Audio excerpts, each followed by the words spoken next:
number one has to be originality. I respect MCs who push themselves and study where the art form has gone, the art form of rapping, and they say to themselves, I want to do something else. I want to take a little bit of that. Because hip-hop is so vast, the flows are so many, the styles are so fucking multiple that you could literally have different combinations and different voices, you know? So there's always gonna be a new sound, and it angers me sometimes when motherfuckers sound alike, because I'm like, out of all this fucking style, you still choose to like to sound like this when there's so much to pull from, you know? And so that's the first thing for me, is originality. An MC who outgrows his influences and does something completely new, where you're like, okay, now he's in foreign land, he's in a place where nobody can do that, because he's worked at it now. He's because I feel like as a rapper, and I'll talk from personal experience, there comes a time where you listen to rappers enough where you've heard it all before. You've heard the cycles, you've heard the punchline, the setups, and like any other game, you see new combinations. I feel like it's like a computer programmer. You see new ways of how to code this thing. That, yo, what if I put this there? It could make a new whole other constituent that nobody's ever fucking conceived. And that's what I feel makes an MC dope. That's the first thing, so originality.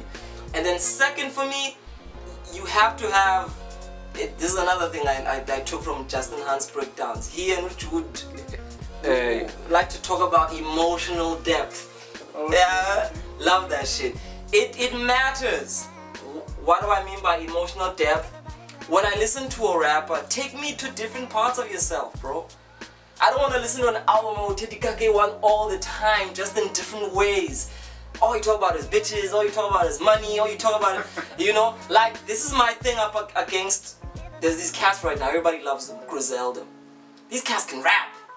But I get bored real quick when I listen to Conway the Machine, Westside Gun, and Benny the Butcher, because all they're talking about is like gun and gun bars and all that shit, that hood shit we've heard over and over again, that I'll slap you, I'll shoot you, and I know it's a metaphor for something deeper. It's a metaphor for wanting to make it out of the hood, for having to protect yourself at all costs. But I feel like if I'm gonna listen to you talk this shit all the time, man, like, and that's all you can talk about.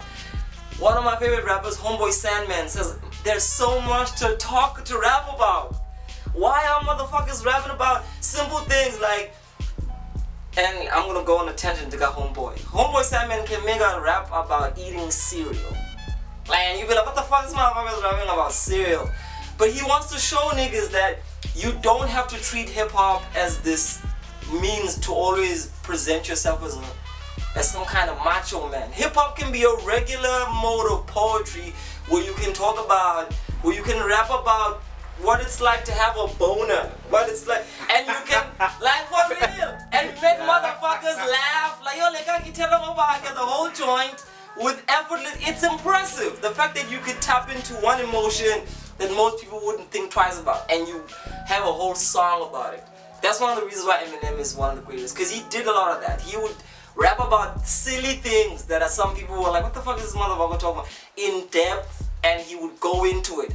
So 2 is emotional depth. Like, show me your heart, show me your life, show me what you're about, show me not only where you come from and what you aspire, but like the small little things. We want to hear more than the clothes you wear and the ace you got and the car you drive, and so that's cool. Like, that's some cool shit to have.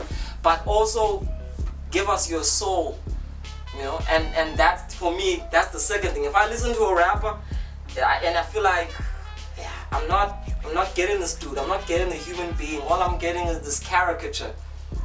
Off. So it's that. It's like, it's fuck, I'm forgetting my own list. It's originality. It's the originality. It's the emotional depth. And then when it comes to being technical,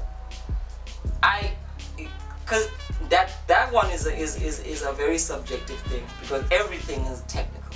I think technicality simply means show me that you understand how to structure the inspiration that you have in the form of a song.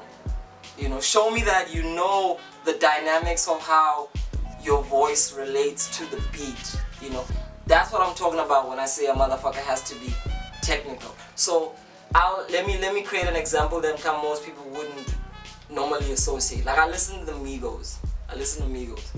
And I think Migos are fucking technical. Like their triplet thing, that thing they got going on, when you listen to how these motherfuckers actually approach these beats and what they're actually fucking saying and how they're just riding the beats, that is its own level of technical proficiency that I feel like people sleep on because it might be a little bit too monotonous for them. They feel like, this flow is not exciting for me. But I feel like it's technical nonetheless. Like, that's not just something people think just because it sounds simple, anybody can do it. But it's like, no, like, ask anybody to do that. It won't sound that impressive. So people underestimate the skill that comes with simplicity as well. That just because in the symbol doesn't mean like anybody can do it off the bat. And that's something a lot of like strong purists make the mistake of doing. They think technicality is complexity. They confuse the two. They think a cat is technical if there's more variety in his structure, in his metric system of how he writes bars. It's like, yeah, that's another side of it. But there's simplicity. It's hard to be simple, yo. Motherfuckers underestimate how hard it is to be simple, you know? And I respect simple rappers. I study simple rappers to know how to be more simple as well. So that's what I mean by being technical, you know? And then after that, I'd probably give like the fourth value to be that of mass appeal, you know? And because mass appeal matters in the sense that if you're able, we were talking earlier on about how most pop music is just escapism. Yeah. And because of that, where it's music used to sell things. That's why all pop music, especially hip-hop, one of the reasons hip-hop became huge is that it's the first genre, quote-unquote, that really like explicitly mentioned brands. Like motherfuckers were really on some Versace. Yeah. And Steve Stout has a beautiful documentary about it. Yeah, hence why you know ulanduka Adidas, Run DMC, they were the first non-athlete landuka to get an endorsement. But they had my Adidas. Yeah. That's the history of hip hop. I encourage people to check out Steve Stout's book and his documentary called The Tanning of America. Who Stout, if for people who don't know, I'm sure you all know Steve Stout. Yeah, he managed like a Nas, yeah, he managed like a Hove, yeah, he managed like a... But anyways, Steve Stout like sums this up very perfectly, how the reason hip-hop is because it took commercial brands and introduced them to the world. And rappers didn't even know they were doing this. They were just flexing, flossing, yeah, and selling. You're selling Cristal, dog. Calm down, like... Make your own brand. You realize that the sales of these brands are going up because you keep mentioning them. You know, it's like Diddy was one of the first niggas to realize this. But yo, because Biggie is rapping about, you know, Gucci down to the socks and whatever and all this stuff, it's influencing these brands. And by starting our own shit, we start to control a new economy that's where we make the stuff, we talk about it, and it becomes this circular thing where by talking about it, it becomes popular, and by people buying our stuff, we still make more money to know how to still be able to talk about it. So it's like the hip-hop economy was born from brands because hip-hop is thoroughly capitalistic. It's like because it comes from poor black people. You can't. What else are we gonna talk about other than our aspirations to make it out of the ghetto?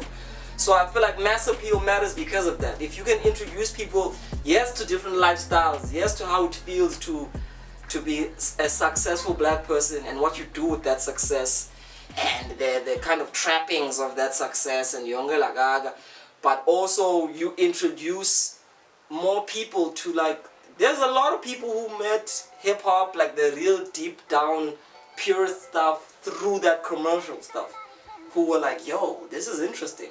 Yeah. And they dived in and they realized it's a whole deeper world. So we can't disqualify mass appeal. Yeah. It matters. It really Pretty does. much every fan, hip-hop fan, was actually introduced.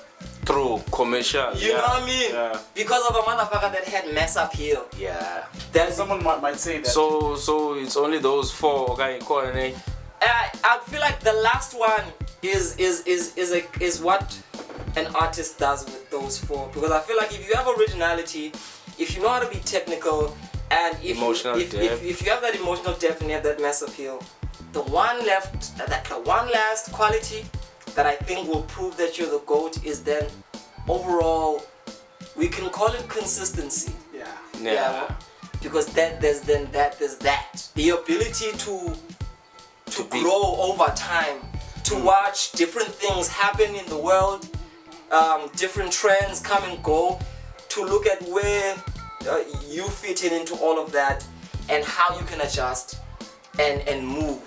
So that would probably be it for me. I think those 4, the 5 things, 5, right? Yeah, 5. Yeah, like they constitute principles that make an all-round great